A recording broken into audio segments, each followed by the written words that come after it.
Assembly ఎన్నికల్లో చెప్పిన విధంగా వికలాంగుల పెన్షన్ 6,000 రూపాయలకు పెంచడమో ముఖ్యమంత్రి పీఠం నుంచి గద్దె దిగడమో ముఖ్యమంత్రి రేవంత్ రెడ్డి ప్రభుత్వమే తేల్చుకోవాలని భారత వికలాంగుల హక్కుల పరిరక్షణ సమితి రాష్ట్ర అధ్యక్షులు గిద్దె రాజేష్ అన్నారు. శనివారం సంఘం వికారాబాద్ జిల్లా అధ్యక్షులు పోతురాజు సుధీర్, సంఘం రాష్ట్ర ప్రధాన కార్యదర్శి కావలి నరసింహుల ఆధ్వర్యంలో కాంగ్రెస్ పార్టీ అసెంబ్లీ ఎన్నికల మేనిఫెస్టోలో వికలాంగులకు ఇచ్చిన అన్ని హామీలను తక్షణమే అమలు చేయాలని డిమాండ్ చేస్తూ భారత వికలాంగుల హక్కుల పరిరక్షణ సమితి ఆధ్వర్యంలో నిర్వహించిన ముఖ్యమంత్రి రేవంత్ రెడ్డి ప్రాతినిధ్యం వహిస్తున్న వికారాబాద్ జిల్లా కలెక్టరేట్ ముట్టడి కార్యక్రమానికి ముఖ్య అతిథిగా హాజరైన భారత వికలాంగుల హక్కుల పరిరక్షణ సమితి రాష్ట్ర అధ్యక్షులు గిద్దె రాజేష్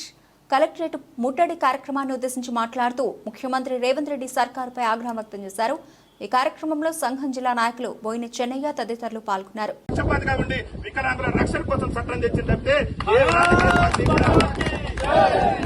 ఏ రాజకీయ పార్టీ కూడా వికలాంగుల గురించి ఆలోచన చేయలేదు. మేము రాబోయేటటువంటి అసెంబ్లీ సమావేశాల్లో కూడా పెద్దల అన్నగారి సహకారంతో కూడా భారతీయ జనతా పార్టీ నాయకత్వాన్ని, భారతీయ జనతా పార్టీ ఎమ్మెల్యేలు కూడా 0 అవర్లో వికలాంగుల సమస్యల మీద చర్చించేందుకు మరి స్పీకర్ గారికి నోటీసులు ఇవ్వాలి. స్పీకర్ గారికి వికలాంగుల సమస్యల మీద చిత్తశుద్ధి ఉంటే, రేవంత్ రెడ్డి ప్రభుత్వానికి వికలాంగుల సమస్యల మీద చిత్తశుద్ధి ఉంటే తక్షణమే అసెంబ్లీ ప్రత్యేక సమావేశం పరిచి 76 ఏళ్ల నుంచి కూడా రాజ్యాధికారానికి దూరమై బతుకు జీవుడా అంటూ కాలం ఎల్లదీస్తున్నటువంటి వికలాంగుల సమాజానికి స్థానిక సంస్థల ఎన్నికల్లో రిజర్వేషన్ ఇవ్వాలి. ఈ రాష్ట్రంలో మరి వికలాంగులు కూడా సర్పంచులుగా, ఎంపీపీలుగా, జెడ్పీటీసీలుగా చలామణి కావాలి. వికలాంగుల పాలనలో వికలాంగుల సంక్షేమం గుర్తుపడింది కాబట్టి వికలాంగులకు కూడా రాజ్యాధికారం కల్పించడం రోజే నిజమైనటువంటి ప్రజాస్వామ్యం కాబట్టి ఆ దిశగా ముఖ్యమంత్రి గారు కృషి చేస్తారని చెప్పేసి మేము ఆశిస్తూ మా ప్రధానమైనటువంటి డిమాండ్ పింఛన్ పెంపు, ఏదైతే ఆసరా పింఛన్ వచ్చేటటువంటి వికలాంగులందరికీ ఇల్లు కానివ్వండి, ఇంకా పెండింగ్ సమస్యలు, వికలాంగుల బ్యాక్లాగ్ ఉద్యోగాలు, కేసీఆర్ 10 ఏళ్ల పాలనలో చదువుకున్న మా వికలాంగులకు రాష్ట్రంలో కాంగ్రెస్ పార్టీ అధికారంలోకి వస్తే మరి వికలాంగుల పింఛన్ 6,000 చేయడంతో పాటు వృద్ధులు, వితంతువులు, గీతా కార్మికుల పింఛన్లు 4,000 పెంచడం,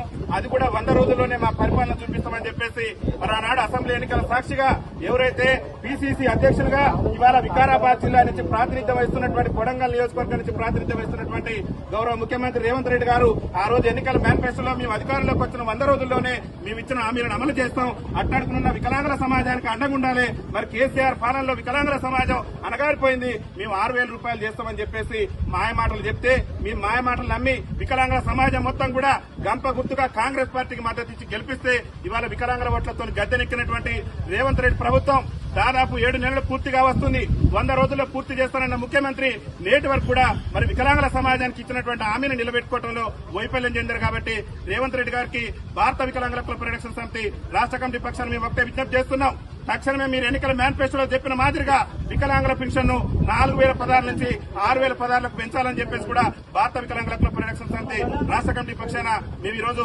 విజ్ఞప్తి చేస్తున్నాం. అదేవిధంగా తెలంగాణ రాష్ట్రంలో వికలాంగుల సమాజం అనేక సమస్యలతో అల్లాడిపోతుంది. పెద్దలు